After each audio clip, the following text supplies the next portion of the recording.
사도신경으로 신앙 고백하시겠습니다. 전능하사 천지를 만드신 하나님 아버지를 내가 믿사오며 그 외아들 우리 주 예수 그리스도를 믿사오니 이는 성령으로 잉태하사 동정녀 마리아에게 나시고 본디오 빌라도에게 고난을 받으사 십자가에 못 박혀 죽으시고 장사한 지 사흘 만에 죽은 자 가운데서 다시 살아나시며 하늘에 오르사 전능하신 하나님 우편에 앉아 계시다가 저희로서 산 자와 죽은 자를 심판하러 오시리라.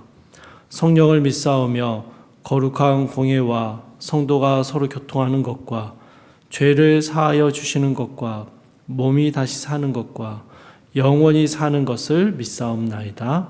아멘. 찬송가 320장 함께 찬양하시겠습니다. 찬송가 320장입니다.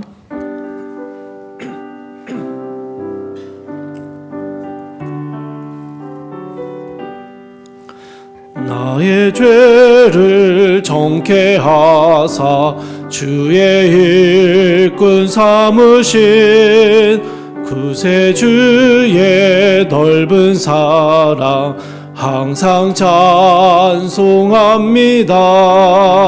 나를 일꾼 삼으신 주 크신 능력 주시고 언제든지 주 뜻대로 사용하여 주소서. 내게 부어주시려고 은혜 예비하신 주의 은혜 채워주사 능력 있게 하소서. 나를 일꾼 삼으신 주 크신 능력 주시고 언제든지 주 뜻대로 사용하여 주소서. 죄의 짐을 풀어주신 주의 능력 크도다. 나를 피로 사신 예수 내 맘속에 오소서.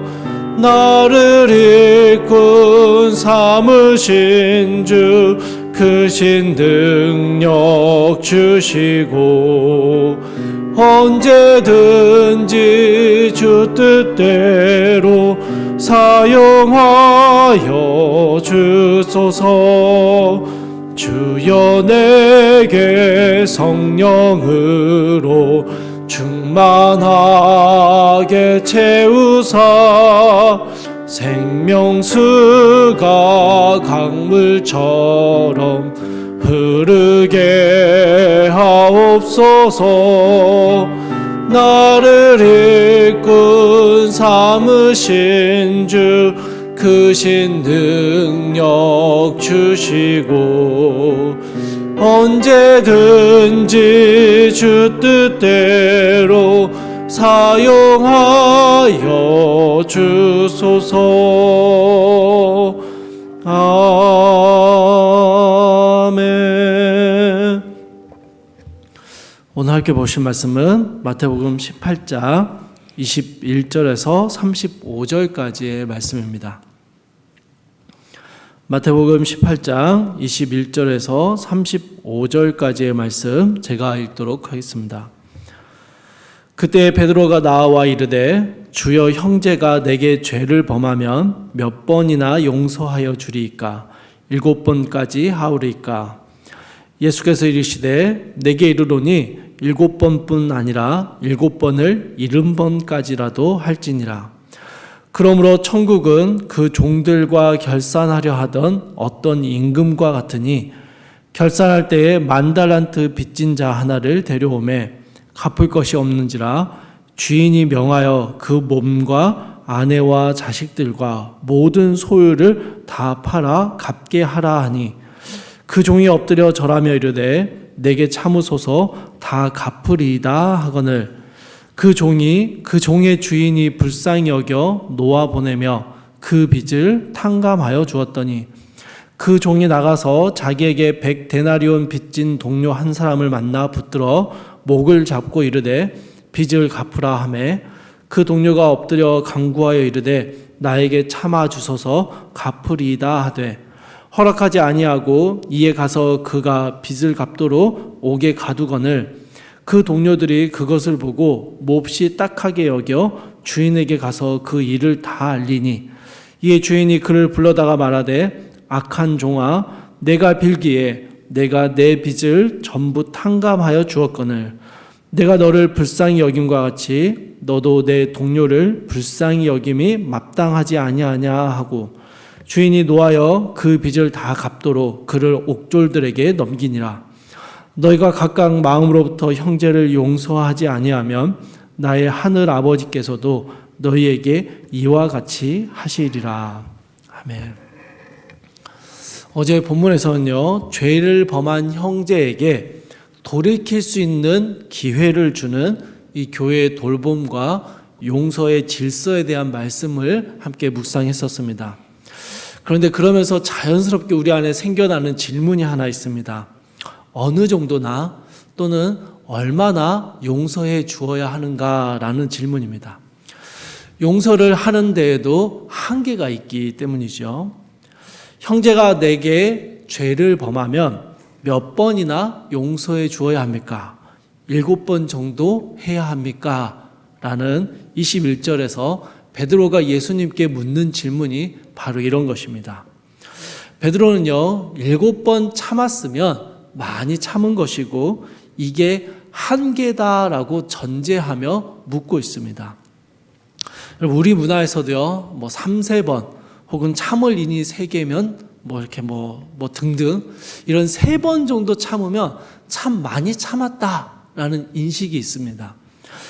이와 마찬가지로요, 유대 문화 속에서 7번이라는 숫자는요, 완전한 수를 의미하며 베드로가 묻는 질문은요, 예수님 설마 참아주는데 용서해주는데 7번까지 참으라는 말씀은 아니지요? 라는 뉘앙스입니다. 그에 대한 예수님의 대답은요, 7번을 70번까지라도 참아라, 용서하라 라는 것입니다. 여러분, 횟수로는 490번이 됩니다. 여러분, 이게 예수님께서 용서의 한계선 490번까지는 참고 491번부터는 화내도 괜찮다, 이런 기준을 세워주신 게 아니죠. 예수님은 제한 없는 무한정인 용서에 대해서 말씀하고 계십니다. 이어서 예수님은요, 임금에게 10,000달란트를 빚진 종의 비유를 이야기하십니다. 사실 여러분, 이건요, 굉장히 비현실적인 비유입니다. 종이 자신의 주인 임금에게 10,000달란트를 빚진다라는 것 자체가 불가능하고요. 이 10,000달란트라는 돈의 규모 자체가 상상하기 힘들 정도의 커다란 규모이기 때문입니다. 빚을 갚지 못한 종에게 임금은 그 몸과 아내와 자식들과 모든 소유를 다 팔아서 빚을 갚으라라고 명령합니다. 여러분, 사실은요, 그 종과 그 종의 식솔들과 가진 모든 소유를 다 팔아 넘겨도 10,000달란트라는 빚을 전혀 갚을 수가 없습니다. 사실 1달란트도 갚기가 어렵습니다. 26절에서 종은요, 이 왕의 명령에 한 번만 용서해달라고, 언젠가 내가 꼭 다 갚겠다라고 이야기합니다. 여러분, 이 역시 누가 봐도 불가능한 이야기입니다. 종이 진 빚은, 이 빚의 규모는요, 어떤 수단을 써도 얼마나 많은 시간을 할애한다고 해도 절대로 갚을 수 없는 빚입니다. 그런데 27절에서 반전이 일어납니다. 아내와 자식들까지도 다 팔아서 빚을 조금이라도 갚아내라 라고 말했던, 이 냉혹해 보이던 왕이요, 모든 빚을 탕감해 줍니다. 여러분, 종이 간청했던 것은요, 빚을 어떻게든 갚을 때니까 생명만 살려주시고 조금만 시간을 더 달라라는 요청이었습니다. 물론 불확실합니다. 시간을 더 준다고 해서 갚을 수 있는 게 아니기 때문이죠. 그런데 왕은요, 어떻게 합니까? 임금은요, 비현실적인 이 빚을 다 없는 것으로 여겨주겠다라고 이야기하는 것입니다. 이렇게 놀라운 용서의 모습을 행하는 그 이유에 대해서 성경은요, 딱 한 가지를 이야기합니다. 불쌍히 여겼다라는 것입니다. 종의 간청과 빚을 어떻게든 갚아보려는 그 노력하는 모습이 가상해서 그런 게 아닙니다.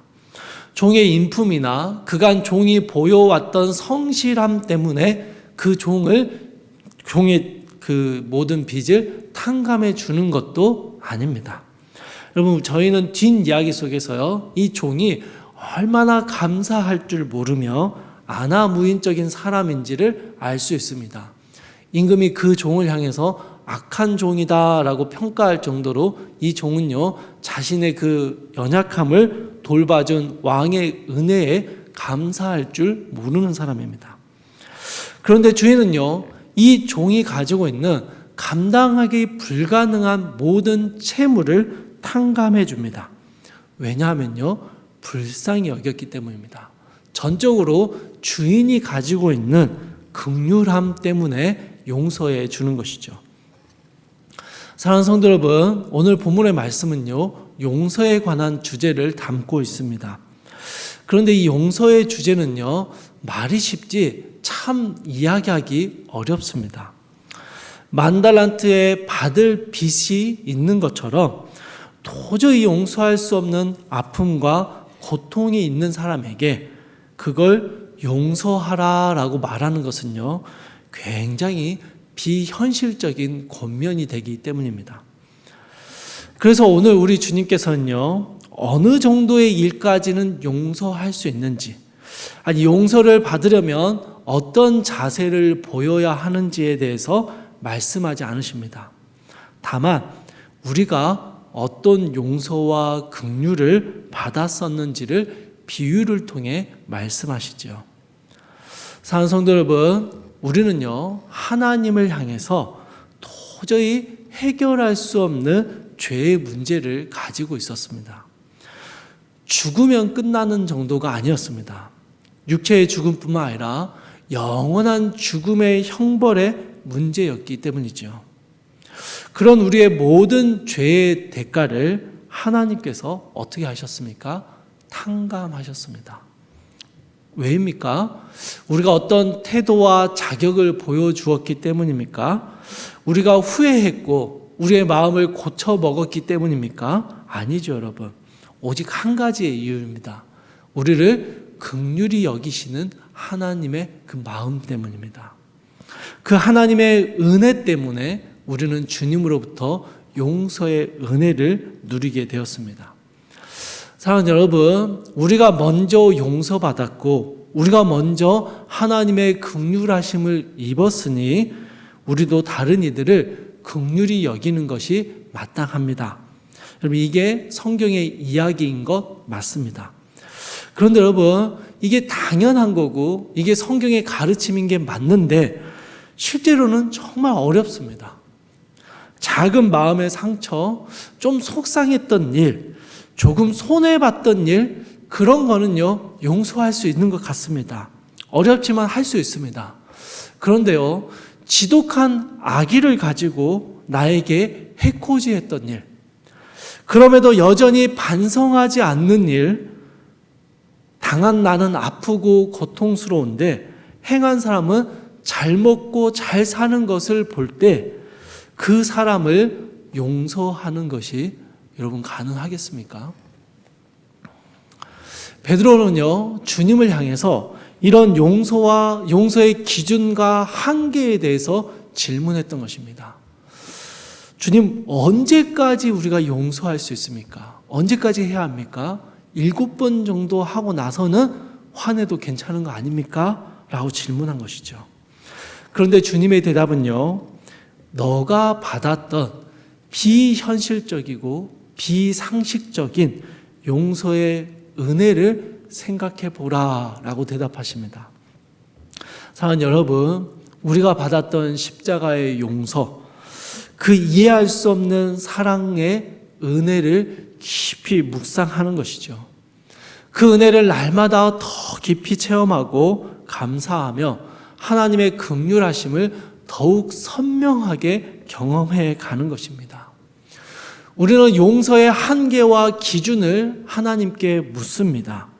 그러면서 우리는 도저히 용서할 수 없는 마음의 아픔들을 주님 앞에 가지고 나아갑니다. 그런 우리의 질문에 대한 주님의 답변은요, 그 너희가 받은 용서의 은혜를 기억하라라는 것입니다. 그 은혜의 크기를 더욱 깊이 알아가라라는 것이죠. 여러분, 그 은혜가요, 크면 클수록 우리가 주님께 받은 용서의 은혜가 10,000달란트나 된다라는 사실을 깨달아 갈수록 우리가 경험하는 이 100데나리온의 아픔은 아무것도 아니라는 것을 알게 되기 때문입니다. 그런데 그 은혜를 깊이 체험하지 못하면 어떻습니까? 우리가 당한 100달란트의 아픔이 너무 커서 그것을 도저히 용서할 힘을 못 갖는 것이지요. 사랑하는 성도 여러분, 우리 안에 용서할 힘은 없습니다. 다만 우리가 받은 용서의 은혜의 크기가 있는 것이죠. 그 은혜가 크면 클수록 우리는요, 하나님의 용서와 긍휼하심을 자연스럽게 배워가게 됩니다. 날마다 십자가의 용서하심과 하나님의 무한한 긍휼하심을 배워가고 알아가는 것이 우리가 이 땅에서 주님의 그 은혜의 용서들을 베풀며 보여주는 방법이 되는 것이죠. 사랑하는 성도님들, 오늘 하루도 우리는 수많은 사람들과의 관계 속에서 우리가 사랑하는 교회 안에서조차 상처를 입을 때도 있고요, 마음이 상하는 일들도 경험하게 됩니다. 그럴 때 여러분, 용서하기 위해서 애쓰는 그 노력도 중요하지만 우리가 받았던, 하나님께 용납받고 용서받았던 그 십자가의 은혜를 깊이 묵상하시길 바랍니다. 이 십자가의 은혜로부터 우리는 모든 것을 용서하고 긍휼히 여길 수 있는 힘을 얻게 되는 것입니다. 십자가의 은혜 가운데 더 깊이 묵상하시고 누리시며 오늘 하루 주님의 그 용서의 은혜를 우리의 삶 가운데 드러내며 살아가는 귀하고 복된 모든 성도님들의 삶이 되기를 주님의 이름으로 축복합니다. 우리 함께 기도하겠습니다. 사랑하며 풍성하신 하나님, 우리에게 죄를 범한 사람을 7번까지 용서해 주라는 말씀입니까? 라고 물었던 베드로의 질문이 바로 우리의 질문입니다. 주님, 용서하라 말씀하시는데 도저히 용서할 수 없는 우리 마음의 아픔과 상처들로 인하여 주님께 묻고 싶어집니다. 그럴 때 주님이 말씀하신 이 비유의 말씀, 십자가의 은혜를 기억하게 하여 주시옵소서. 아무것도 할 수 없을 때, 전혀 불가능할 때 우리를 불쌍히 여기셔서 우리의 모든 죄를 용서하여 주셨던 그 주님의 십자가의 은혜를 생각할 때 그 은혜의 크기가 내 삶을 압도함으로 인하여 내 삶에서 만나고 경험하는 수많은 상황들 속에서 우리는 주님의 마음을 품고 긍휼히 여기며 용서하는 귀하고 복된 성도의 모습으로 살아낼 수 있도록 주의 은혜를 우리 가운데 더욱 선명하게 가르쳐 주시옵소서. 사랑하는 주님, 오늘 하루 만나고 경험하는 모든 사람들과의 관계 속에서 하나님 닮은 십자가의 은혜를 흘려보내는 귀한 통로로 살아갈 수 있도록 우리의 마음을 주님 주장하여 주시옵소서. 감사드리며 우리 주 예수 그리스도의 이름으로 기도드립니다. 아멘. 하늘에 계신 우리 아버지여, 이름이 거룩히 여김을 받으시오며 나라의 임하옵시며 뜻이 하늘에서 이루어진 것 같이 땅에서도 이루어지이다. 오늘날 우리에게 일용할 양식을 주옵시고 우리가 우리에게 죄 지은 자를 사하여 준 것 같이 우리 죄를 사하여 주옵시고 우리를 시험에 들게 하지 마옵시고 다만 악에서 구하옵소서. 대개 나라와 권세와 영광이 아버지께 영원히 있사옵나이다. 아멘. 주신 말씀 붙잡고 함께 기도하실 텐데요. 첫 번째로 날마다 십자가의 은혜를 더 깊이 경험하게 하옵소서 함께 기도하시고요. 두 번째로 다른 이들과의 관계 속에서 용서와 긍휼함을 행하게 하옵소서. 마지막으로 한국교회가 하나님의 사랑과 용서를 드러내는 통로의 역할을 잘 감당하게 하옵소서 함께 기도하시고 각자의 기도 제목 가지고 기도하시다가 자유롭게 돌아가시기 바랍니다. 사랑하는 주님, 사랑하는 주님,